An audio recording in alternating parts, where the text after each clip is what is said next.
வணக்கம் மக்களே. ரேஷன் கடையில பொங்கல் பரிசு தொகுப்பு வாங்குறதுக்கு நீங்க இன்னும் டோக்கன் வாங்கலையா? கவலையே படாதீங்க. நீங்க டோக்கன் வாங்கலைனாலும் பரவால்ல. 8, 9, 10, 11 இந்த 4 நாள் சிறப்பு முகாம் போடுறாங்க. உங்களுக்கு சிறப்பு தொகுப்பா ரூ. 3000 பணமும், அரிசி, சர்க்கரை, கரும்பு, அது இல்லாம வேட்டி, சீலை இது எல்லாமே குடுக்குறாங்க.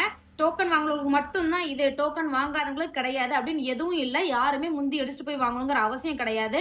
4 நாள் குடுத்துருக்காங்க. அந்த 4 நாளும் நம்மளோட ரேஷன் கடை வந்து முழு நேரமா செயல்படும். காலையில 9 மணியிலிருந்து 5 மணி வரைக்கும் லீவு கிடையாதுங்க அவங்களுக்கு.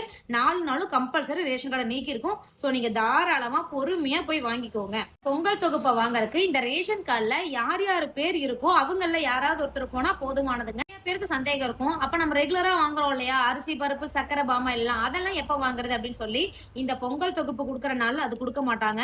சோ இந்த பொங்கல் தொகுப்பு 11ஆம் தேதி வரைக்கும் குடுப்பாங்க. அந்த 11ஆம் தேதிக்கு மேல அடுத்து வர நாட்கள்ல நீங்க ரெகுலரா வாங்குற ரேஷன் பொருட்களை வாங்கிக்கலாம். இந்த பொங்கல் தொகுப்பு கண்டிப்பா அரிசி அட்டை வச்சிருக்கிறவங்களுக்கும் இலங்கை தமிழர்களுக்கும் மட்டும்தான்.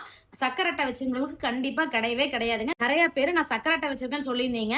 கவலைப்படாதீங்க. உங்க எல்லாத்துக்கும் அரிசி கார்டா மாத்துறதுக்கு ஒரு டைம் கொடுப்பாங்க. வருஷத்துல ஒரு டைம் வந்து சக்கரை அட்டை வச்சிருக்கிறவங்க எல்லாம் வந்து அரிசி அட்டையா மாத்திக்கலாம்னு சொல்லி அந்த ஒரு டைம் கொடுப்பாங்க.